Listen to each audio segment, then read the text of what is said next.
নমস্কার বন্ধুরা। অনেক সময় পেশেন্টরা এসে আমাদের বলে, ডাক্তারবাবু একটা ভিটামিন লিখে দিন, একটা টনিক লিখে দিন, এই ওষুধটার সাথে খাই, যে ওষুধ চলছে ধরুন সুগার প্রেশারের সাথে খাই, শরীরটা একটু দুর্বল লাগছে বা একটু কমজোর লাগছে, একটু লিখে দিন, বা ভাইরাল ফিভারের পর একটা ভিটামিন টনিক লিখে দিন। এখন প্রশ্ন হলো, সাপ্লিমেন্ট মানে কি অতিরিক্ত ওষুধ, না এটা নির্দিষ্ট ঘাটতি পূরণের সাহায্যকারী পুষ্টি উপাদান?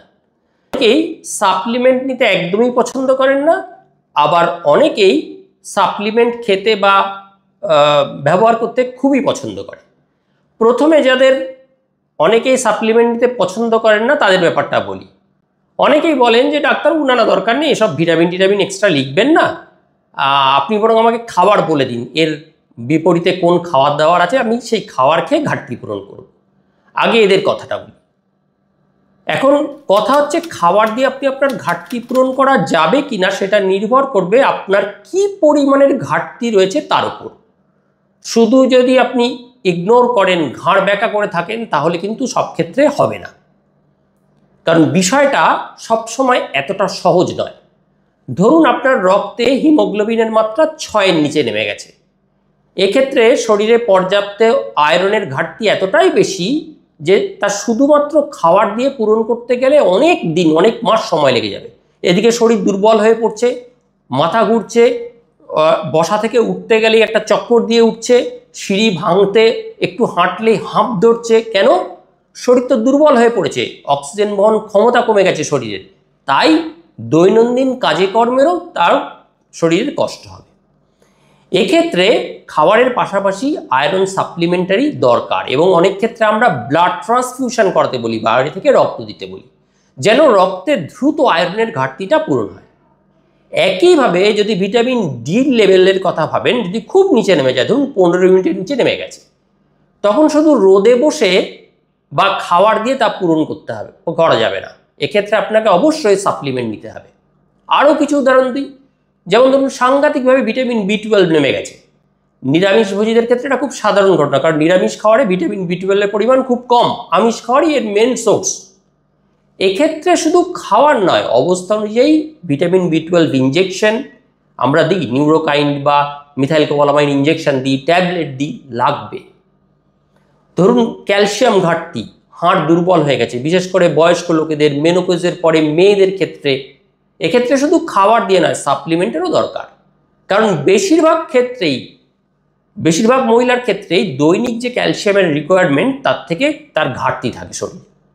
আবার কারো কারো ক্ষেত্রে ধরুন এতটাই সে ফ্যাটি, তার 30 থেকে 40 কিলো ওজন কমাতে হচ্ছে আমাকে ডায়েট রেস্ট্রিকশন করে করে।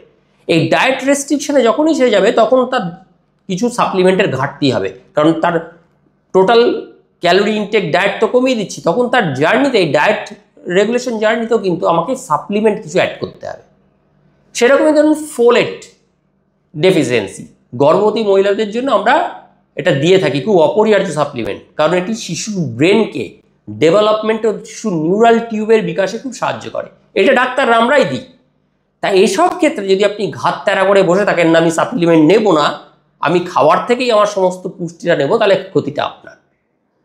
আর আপনি যদি নিশ্চিত থাকেন না আমি খাবার খেয়েই আমার চাহিদা পূরণ করব, তাহলে আপনাকে অবশ্যই নিউট্রিশন সায়েন্সে পর্যাপ্ত নলেজ থাকতে হবে, সামর্থ্য থাকতে হবে, দামি মানে পর্যাপ্ত পরিমাণে সে খাওয়ার সামর্থ্য থাকতে হবে, ডিসিপ্লিনের মধ্যে থাকতে হবে, মনিটরিংয়ের ভেতর দিয়ে যেতে হবে। তারপরেও কিন্তু রিস্ক থাকবে।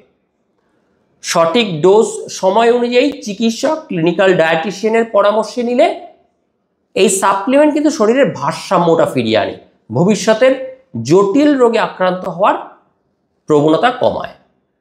এবার যারা সাপ্লিমেন্ট সবসময় খেতে চান তাদের জন্য বলি, সবসময় মনে রাখবেন সাপ্লিমেন্ট কোনো ভ্যালিড কারণ বা নির্দিষ্ট কারণ ছাড়া খাওয়া যাবে না।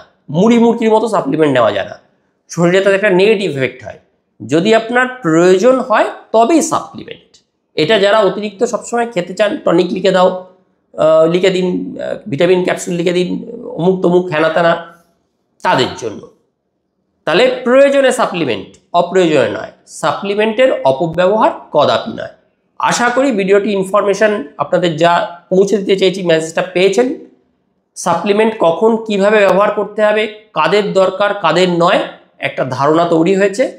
আশা করি ভিডিওটি আপনাদের পক্ষে হেল্পফুল হবে। সবাই ভালো থাকবেন, সুস্থ থাকবেন, এই বলেই আজ এখানে শেষ করছি। সামনে একটি নতুন পর্বে আমাদের আবার দেখা হবে। ততক্ষণের জন্য বিদায়। নমস্কার।